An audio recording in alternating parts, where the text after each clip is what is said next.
જુનાગઢ જિલ્લાના ગીર બોર્ડરના ગામડાઓમાં ખેતરોમાં જે ખેડૂતો છે તે રાત્રે રખોપા કરી અને ખેતીનું રક્ષણ કરી રહ્યા છે, ત્યારે સીધી જ આપણે ખેડૂતો સાથે વાત કરશું. તેને કઈ રીતની મુશ્કેલી પડે છે અને જાનવરો છે તે તેના પાકને કઈ રીતે નુકસાન કરે છે. ખાસ કરીને જોવા જઈએ તો તમને શું રાત્રે મુશ્કેલી પડે છે અત્યારે હાલ? સાહેબ, અમને નહીં પણ ગીરના તમામ જે ગામડાઓ છે ગીર બોર્ડરના, તેના તમામ ખેડૂતોને મુશ્કેલીનો હાલાકી ભોગવવી પડે છે. એનું કારણ છે કેમ કે અત્યારે જે શિયાળાનો પાક, પહેલાં તો ચોમાસામાં જે પાક નિષ્ફળ ગયો, હવે પાક નિષ્ફળ જાય તો ખેડૂતો કઈ રીતના જીવી શકે.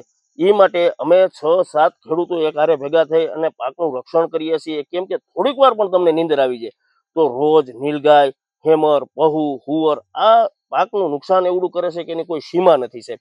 અને બીજું કે જંગલ ગીર બોર્ડરનું ગામડું છે તો આપણે સિંહ દીપડાની પણ બીક રહેતી હોય છે.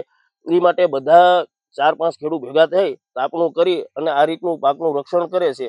માટે સરકારશ્રીને એવી અપીલ છે તમારા ન્યૂઝ દ્વારા કે આપણે 100% જે ફેન્સિંગમાં સબસિડી આપે એ માટે એવી નમ્ર અપીલ છે કે 100% સબસિડી આપે છે.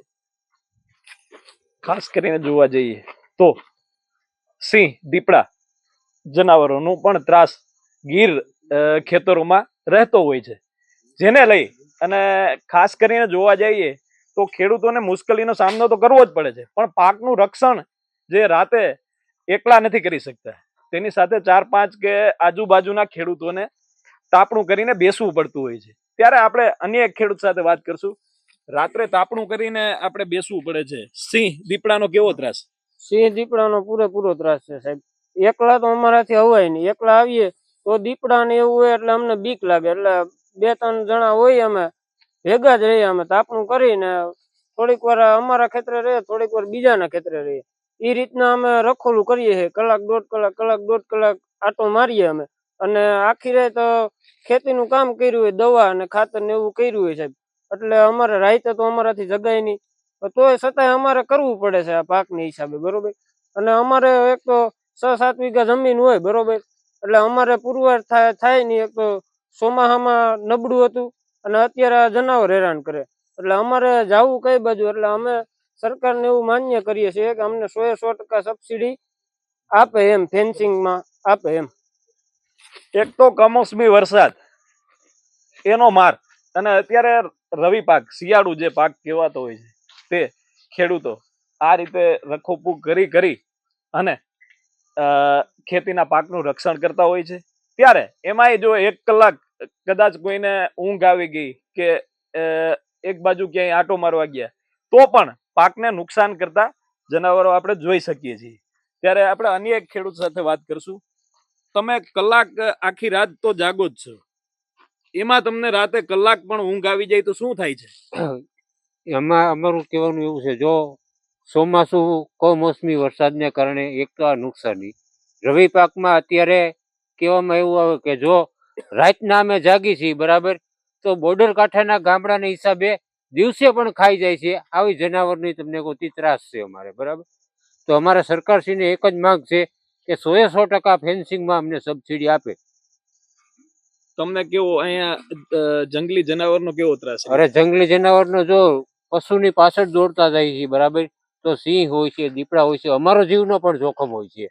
હવે આમાં અમારે અમારો જીવ બચાવવો કે જમીનમાં તમને કુદે આ પાકમાં બચાવવું, બરાબર. અમારી માંગ એક જ છે કે 100% ફેન્સિંગમાં અમને સબસિડી મળે.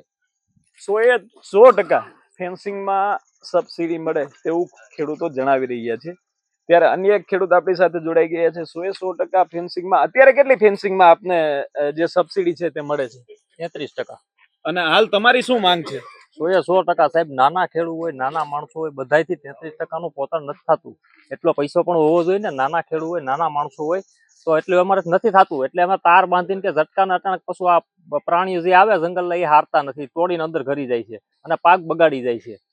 એટલે 100% સરકાર અમને સહાય આપે અને અમારા ખેતીને કરી આપે. પાકને કેવું નુકસાન થાય? બહુ નુકસાન થાય સાહેબ. પાયેલા ઘઉં હોય એમાં આવે છે એટલે તમે જોવો તો જીવ બળી જાય.